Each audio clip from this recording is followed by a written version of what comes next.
Que as bênçãos divinas acompanhem o seu dia e a sua semana. Pense na seguinte situação. Imagina abrir o celular de manhã e descobrir que uma mentira terrível, sabe? Uma fofoca completamente sem pé nem cabeça, está se espalhando sem controle aí em grupos de mensagens ou redes sociais. Nossa, o pesadelo de qualquer um, né? Exato. Aquela sensação de queimação no estômago, coração acelerado, aquela exaustão mental de tentar se defender quando parece que, tipo, todo mundo já decidiu acreditar no pior. Uhum. A gente gasta uma energia absurda com isso. Sim, e acredite se quiser, mas um viajante no antigo Oriente Médio escreveu sobre essa exata sensação, tipo, essa mesma angústia paralisante milhares de anos atrás. E é impressionante como a dor humana não muda, né? Pois é, então hoje a nossa análise aprofundada foca justamente nesse texto milenar, é o Salmo 120. E para guiar a nossa conversa, para decifrar o que está por trás dessas palavras, a gente vai usar notas da Bíblia de Estudo NAA. Uma base excelente, por sinal. Com certeza. E combinadas com as observações riquíssimas do comentário bíblico de Allen P. Ross. Ele é um renomado estudioso de hebraico antigo. Sim, o Voss é alguém que entende perfeitamente as nuances e os pequenos segredos por trás de cada termo no original hebraico. E a nossa missão hoje é compreender esse contexto histórico, geográfico e emocional.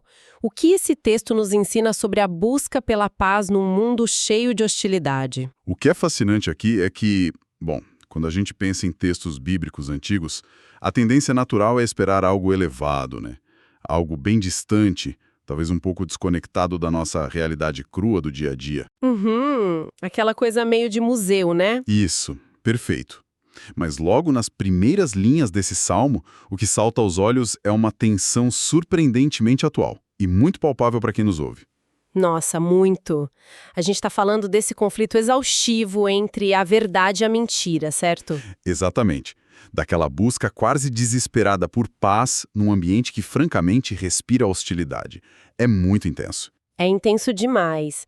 Mas antes da gente ler, de fato, os lamentos do autor, me ocorre uma dúvida sobre como as pessoas consumiam isso. Como assim? É que, tipo, eu imagino que não era um poema que alguém lia em silêncio, sabe? Sozinho, numa biblioteca iluminada a velas. Ah, com certeza não. E entender o formato e o momento em que esse texto era usado muda completamente a forma como a gente interpreta a mensagem. Sério? Muda tanto assim? Muito. O Salmo 120 carrega um título muito específico no original.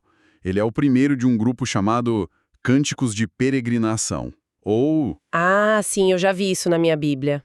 Dependendo da tradução que o pessoal tiver em casa, pode aparecer como Cânticos de Degraus também. Ok, vamos desvendar isso. As nossas fontes indicam que esse é um grupo de 15 salmos no total, né? Que vai do Salmo 120 até o 134. Isso, um bloco fechado de 15 salmos. E a autoria deles é dividida de um jeito bem curioso. Olha só, 4 são atribuídos ao rei Davi, 1 é atribuído a Salomão e os outros 10 são completamente anônimos. A grande maioria. Pois é. E aqui eu preciso te perguntar, por que essa divisão importa? O fato da grande maioria ser anônima tem algum peso real ou é só um detalhe histórico qualquer? Olha, tem um peso gigantesco. O fato de 10 desses 15 cânticos serem anônimos sugere fortemente que essas eram, na sua essência, canções populares. Tipo músicas do povo mesmo. Exato, músicas do povo. Elas não pertenciam só à realeza ou à elite dos sacerdotes lá no templo. Elas pertenciam ao viajante comum. Entendi. Pro agricultor, pro ferreiro. Para essas pessoas mesmo. Para as famílias que deixavam as suas casas, e o propósito delas era muito claro. Esses 15 salmos eram cantados quando os israelitas, entre aspas, subiam a Jerusalém para as grandes festas anuais de adoração. Nossa, pensando nisso, eu gosto de imaginar esses 15 salmos como uma espécie de playlist de viagem, sabe? Playlist de viagem. Gostei do termo. Sabe aquela trilha sonora de estrada que a gente monta com todo cuidado quando vai fazer uma viagem longa? Para passar o tempo, manter o ânimo. Sim, sim. Só que, nesse caso, é uma jornada estritamente espiritual. Mas me ajuda a visualizar isso melhor. Como é que era essa viagem na prática? Porque hoje em dia viajar envolve ar-condicionado, poltrona reclinável, né? É um cenário bem diferente. Então, como o fato de ser um cântico entoado no meio de uma caminhada molda o que a gente está lendo? Bom, a analogia da playlist de viagem é brilhante para capturar o espírito da coisa. Mas a realidade física dessa jornada era brutal. Nós estamos falando de estradas empoeiradas, sol a pino, sabe? Nossa, sem nenhum conforto. Nenhum conforto. E terrenos muito acidentados. Além de frequentemente ter um perigo real de assaltantes pelo caminho. Viajar no mundo antigo exigia esforço, sacrifício e muito, muito tempo. Caramba! E eles iam cantando isso no meio desse caos? Isso. E tem mais. A ideia da tal subida não é só uma direção no mapa ou uma metáfora poética bonitinha. É literal. Geograficamente, Jerusalém fica numa região muito elevada. Ela é construída sobre montanhas. Então quem viajar... Independentemente de onde estivesse saindo... Exatamente. Fisicamente, tinha que subir ladeiras bem íngremes e montanhas. Uma subida literal que exigia bastante fôlego, né? Exato. Mas essa subida física espelhava uma subida espiritual. Quando o salmista começa a cantar o Salmo 120, ele está no ponto de partida dessa jornada exaustiva. Ele está no comecinho da estrada. Ele está deixando para trás um ambiente que causa uma dor profunda nele e está virando o rosto na direção do lugar onde a presença de Deus se manifestava de forma especial para o povo de Israel. Que imagem forte. O comentário do Allen P. Ross deixa muito claro que a adoração em Jerusalém, que era o destino final, era enxergada como a grande solução. Era o antídoto para a angústia narrada no Salmo. Então, cantar esse poema era dar o primeiro passo para sair do caos do mundo, para caminhar em direção à ordem e à presença divina. Perfeitamente. E que passo inicial intenso, porque já que a gente estabeleceu que essa é uma jornada longa e difícil, a gente precisa olhar para o estado emocional de quem está arrumando as malas para partir. Com certeza. Não era uma decisão leve. Como a gente disse, a playlist não começa com uma música animadinha, o Salmo 120 não inicia com uma nota alegre celebrando a viagem. De jeito nenhum. Ele começa com um lamento que rasga a alma. Os versículos 1 e 2 dizem assim: Na minha angústia, clamo ao Senhor e Ele me ouve. Senhor, livra-me dos lábios mentirosos, da língua enganadora. É um clamor desesperado. E o que me deixa muito impressionada é a natureza dessa aflição. A crise aqui não é uma perna quebrada, sabe? Não é uma seca que destruiu a plantação. Nem o medo de um exército inimigo invadindo. Exato. A grande dor que motiva essa viagem toda é o convívio com a mentira. É uma dor puramente relacional e social, o que torna ela, de certa forma, invisível, mas não menos destrutiva. Sim. Para quem nos ouve, tenta imaginar a dinâmica de um escritório moderno, sabe? Onde a cultura é super tóxica, onde colegas espalham boatos para roubar o crédito de um projeto. Aquela difamação que acontece nos bastidores. Isso. A sensação de impotência é enlouquecedora. Por que a mentira é tratada com tanta gravidade nesse texto antigo, a ponto de ser o gatilho para essa jornada inteira? Parece que o autor sente isso quase como uma violência física. Se conectarmos isso a um contexto maior, a gente precisa entender o conceito hebraico de paz, que é a famosa palavra shalom. Ah, shalom. A gente escuta bastante essa palavra. Sim, mas na nossa cultura contemporânea, a gente tende a definir a paz só como ausência de barulho ou ausência de guerra. O shalom bíblico é muito mais profundo. Como assim? É um estado de bem-estar integral, é completude. Uma harmonia absoluta na saúde, nas relações e na própria estrutura da sociedade. Nossa, é muito abrangente, então. Demais. E a desinformação, a fofoca, essa língua enganadora que o salmista menciona, tudo isso destrói ativamente esse shalom. Faz todo sentido. Ele corrói a base das relações, né? O Allen P. Ross pontua que o autor desse salmo está vivendo longe de Israel, muito provavelmente disperso ali entre povos estrangeiros. Então ele sofre uma agonia real com a ausência dessa paz. A mentira desintegra a confiança mútua. E sem confiança, qualquer comunidade entra em colapso. Colapso completo. É por isso que dói tanto e é tratado com tanta gravidade no texto. É uma violência direta contra o tecido social. Mas, no meio de todo esse desespero social, tem uma âncora fascinante, logo ali no versículo 1, que diz: clamo ao Senhor e Ele me ouve. Uma mudança de tom bem sutil, mas poderosa. Sim, e um ambiente onde as palavras de todas as pessoas ao redor são falsas, sabe, são manipuladoras e destrutivas, a promessa de que Deus escuta se torna um único solo firme. É um contraste gritante mesmo. As vozes dos homens mentem, mas os ouvidos de Deus são verdadeiros. E essa é a grande virada do lamento. O Salmo oferece um encorajamento que é brutalmente honesto. Ele não promete que as mentiras vão parar magicamente amanhã. O problema não some do nada. O mundo pode continuar mentindo, os vizinhos podem continuar caluniando, mas Deus está escutando o lamento da pessoa justa. E essa certeza de ser ouvido é o que dá forças para iniciar aquela caminhada lá a montanha acima. O que nos leva diretamente para uma transição natural na mente de quem sofre uma injustiça dessas, né? Qual seria?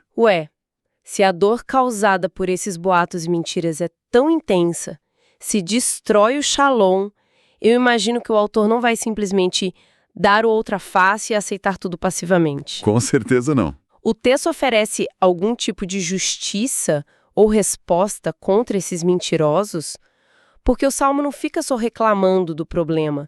Ele avança para um julgamento nos versículos seguintes, não é? Avança e de uma forma bem contundente. Nos versículos 13 e 4, o texto faz uma pergunta poética e direta à própria língua enganadora. O salmista pergunta: o que lhe será dado?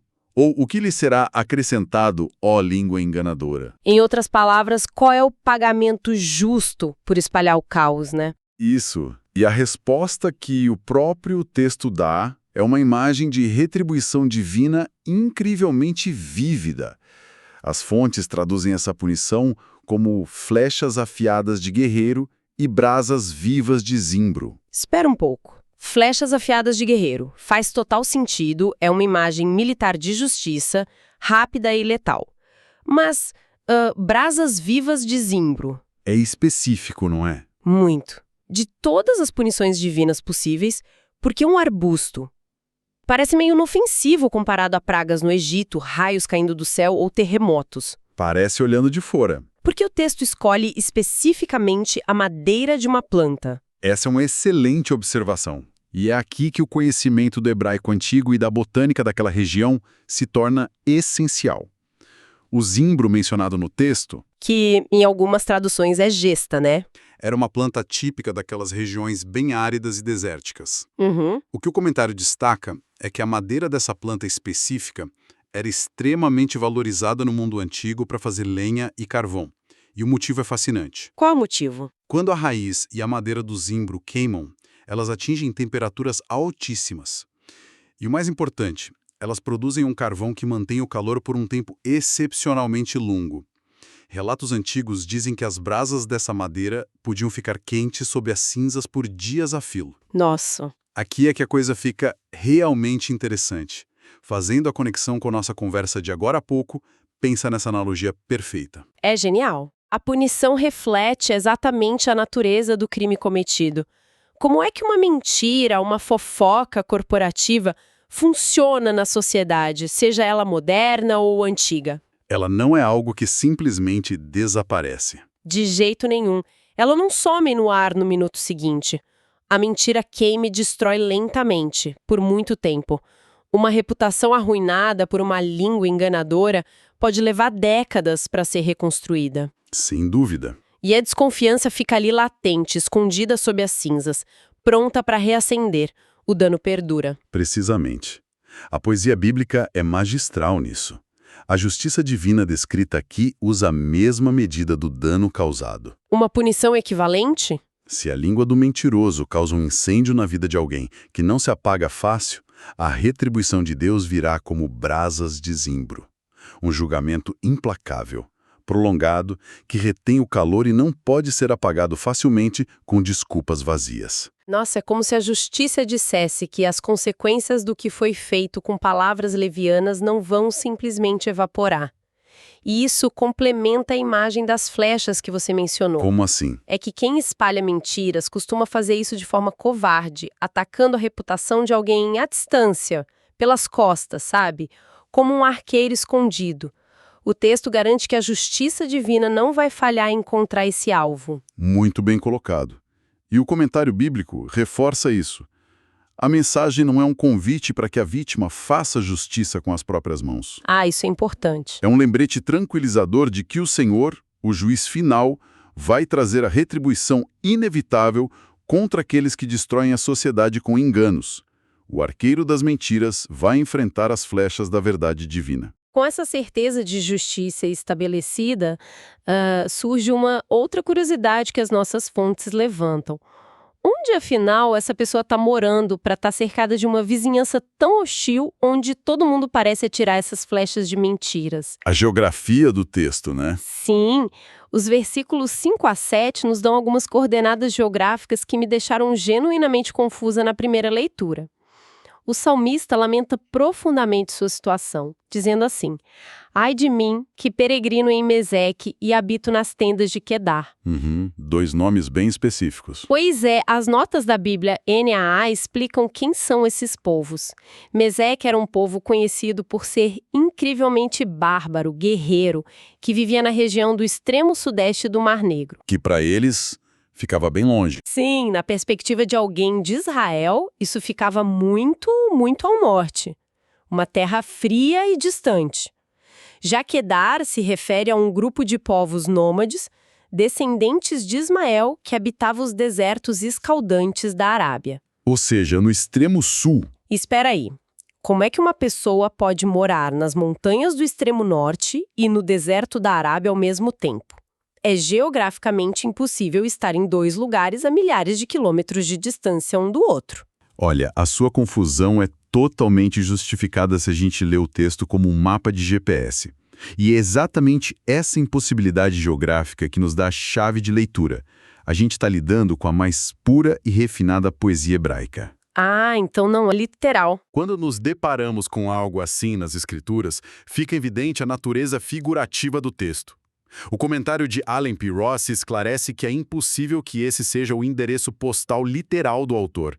Trata-se de uma poderosa figura de linguagem. Uma metáfora. Na literatura, a gente chama isso de sinédoque.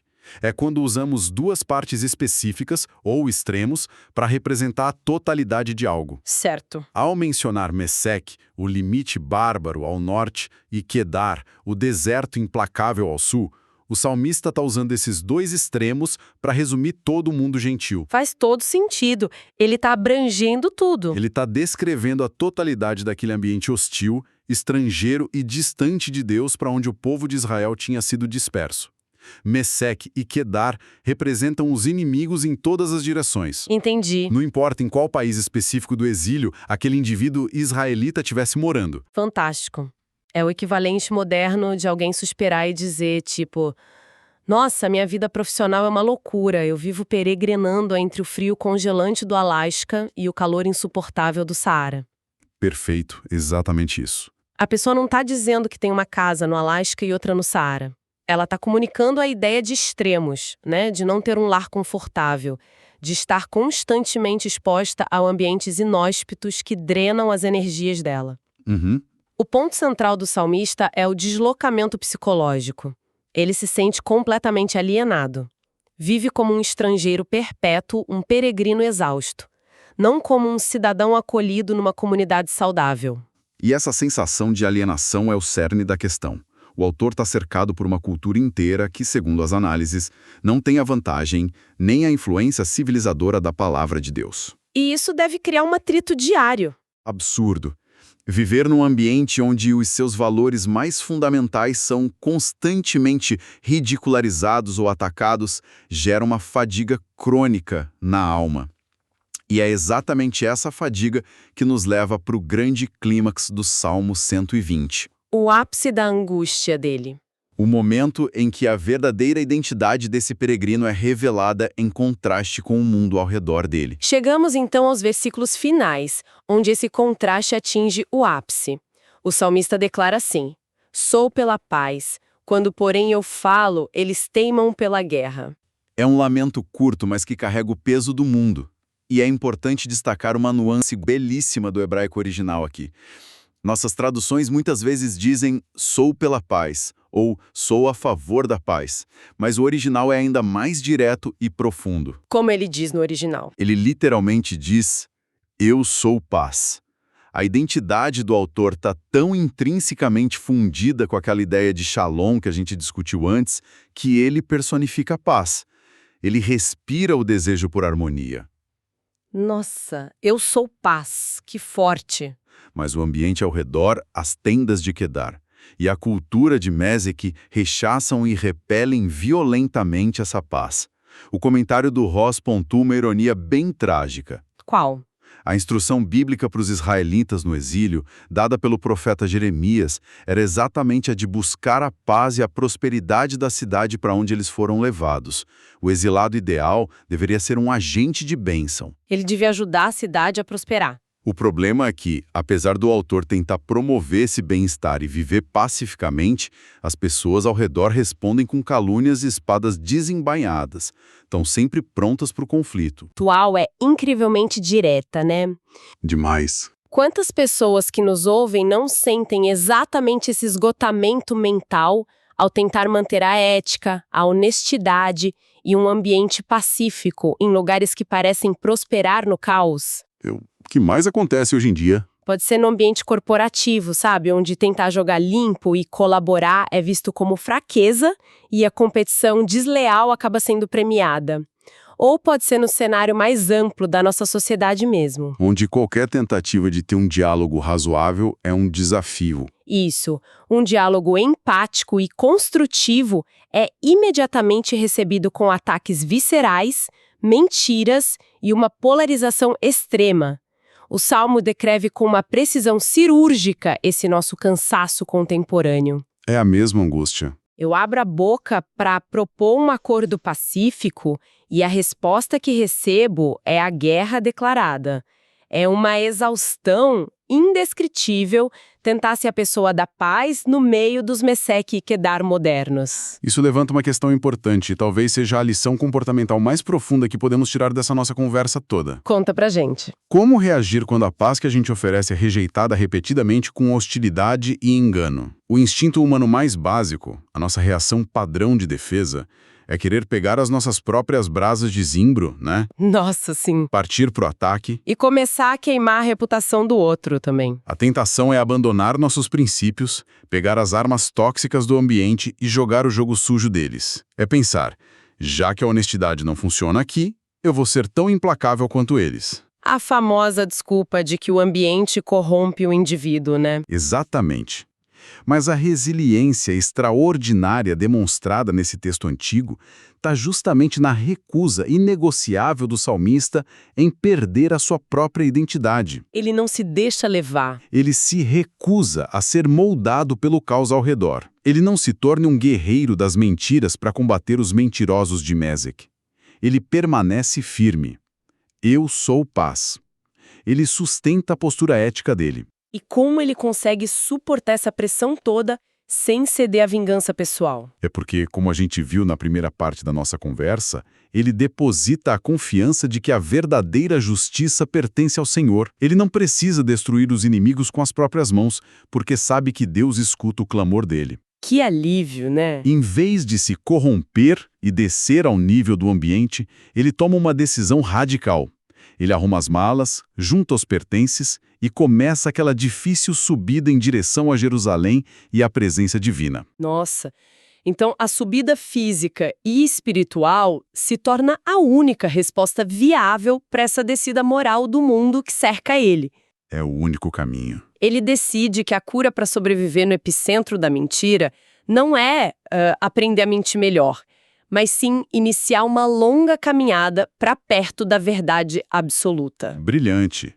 E para fechar essa nossa exploração de hoje, baseada em todos esses detalhes históricos e emocionais que as fontes trouxeram, eu queria deixar um pensamento provocativo para o pessoal que está acompanhando a gente. Ótimo, acho que vale muito a reflexão. Considerando que esse Salmo 120 é o primeiríssimo cântico, a música de abertura daquela nossa playlist de viagem rumo a um lugar superior, Será que a verdadeira jornada em direção à paz e à presença de Deus sempre precisa começar com o reconhecimento doloroso, honesto e quase insuportável de que a gente não pertence a esse ambiente de guerra e mentira? É de se pensar. Será que a paz verdadeira exige que, num momento decisivo, o incômodo com as falsidades dessas tendas de Quedar fique tão pesado que finalmente nos force a decidir, arrumar as malas e começar a nossa própria subida? Fique essa semente para reflexão de todo mundo ao longo da semana. Agradecemos imensamente a companhia e a atenção de cada um nessa jornada de hoje. Que Deus abençoe todos os ouvintes.